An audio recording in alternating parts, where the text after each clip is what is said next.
جی ہاں، اس رات میں اسی بچے سے ملنے گئی تھی۔ میری تڑپتی ممتا مجھے وہاں تک کھینچ کر لے گئی جہاں وہ معصوم بچہ میرا منتظر تھا۔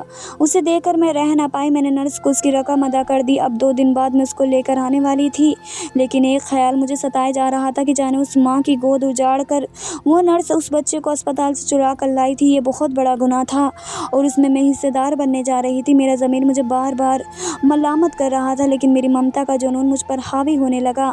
میں جب باقی کی رقم لے کر دوسری رات اس نرس کے گھر پہنچی تو وہی میرا انتظار کر رہی تھی۔ اس نے بچہ مجھے تھمایا اور مجھے جانے کا کہا۔ خبردار، جو کسی کو میرے بارے میں کچھ بتایا تو وہ جلدی سے پیسے گنتے ہوئے بولی۔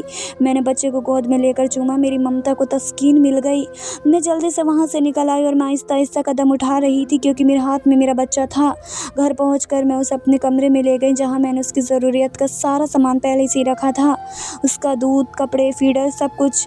بچے کی رونے کی آواز پر علی کی آنکھ کھل گئی۔ وہ جلدی سے میرے کمرے میں آ گیا اور حیرت سے مجھے دیکھے جا رہا تھا۔ یہ کس کا بچہ ہے؟ اور حیرت سے مجھے دیکھے جا رہا تھا وہ پوچھنے لگا اور میں اطمینان سے اسے بتانے لگی کہ یہ میرا ہے، اسے میں نے گود لیا ہے۔ وہ کچھ کہنا چاہتا تھا مگر میں نے اسے روک دیا۔ یہ میری زندگی ہے، یہ میرا گھر ہے۔ اب مجھے تمہاری کوئی بھی ضرورت نہیں کیونکہ تم جیسے دھوکے باز انسان کے ساتھ رہنا مجھے بالکل گوارا نہیں، جو میرے ہی گھر میں اپنی دوسری بیوی کو لاتا ہے۔ اس کا حیرت سے منہ کھل چکا تھا۔ زیادہ سوچنے کی ضرورت نہیں، میں نے سب معلوم کر لیا ہے۔ پچھلی بار جب تم لاہور گئے ہوئے تھے وہاں اپنی پھپھو کی بیٹی سے نکاح رچا لیا تھا اپنی ماں کے کہنے پر، اور یہی نہیں اسے گھر بھی لے آئے تھے۔ پورا ہفتہ وہ اس گھر میں رہی اور مجھے کچھ خبر بھی نہ ہو سکی کیونکہ میں تو صبح کی جاتی ہوں اور شام کو تھکی ہاری واپس آیا کرتی تھی، اور تم نے مجھے شام کی چائے میں نیند کی گولی بھی دینا شروع کر دی تاکہ میں کچھ نہ دیکھ سکوں نہ سنوں۔ وہ ہکا بکا سا کھڑا میری باتیں سن رہا تھا۔ تمہارا قصور نہیں ہے، سارا قصور میرا تھا۔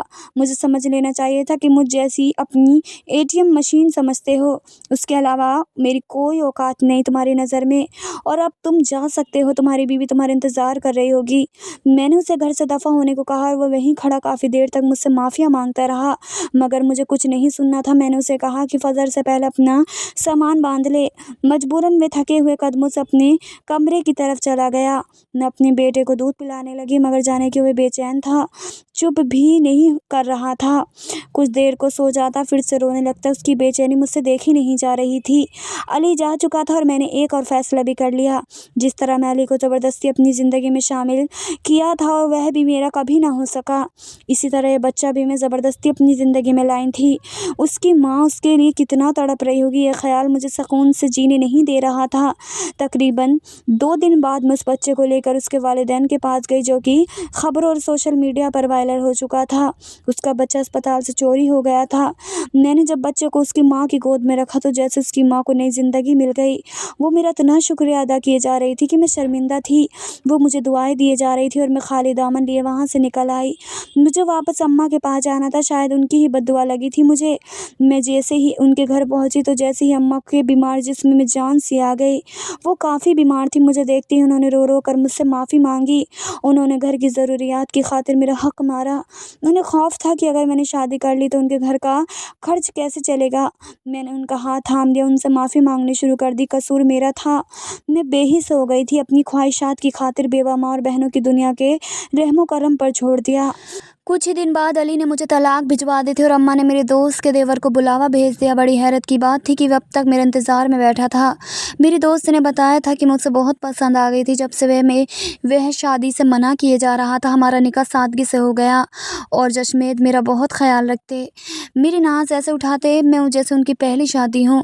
میں ان کے ساتھ بہت خوش تھی۔ اب میں اپنی ساری تنخواہ اماں کو بھجوا دیا کرتی تھی کیونکہ جمشید کے پاس کسی چیز کی کمی نہ تھی، اور شاید ایک ماں کو اس کے بچے سے ملوانے کے صدقے اللہ نے میرے گھر میں امید کی کرن جگائی۔ ہم دونوں کی خوشی کا کوئی ٹھکانہ نہ تھا۔ ڈاکٹر نے بیڈ ریسٹ کرنے کا کہا تھا کیونکہ میں حاملہ ہو گئی تھی اور اس عمر میں بہت سے خطرات لاحق ہو سکتے ہیں۔ میں جتنا شکر ادا کرتی کم تھا کیونکہ میں گناہ کرنے سے بچ گئی تھی، ورنہ آج اس طرف ماں کی بد دعائیں بھی میری زندگی میں شامل ہو جاتی۔ دھنیہ واد دوستو۔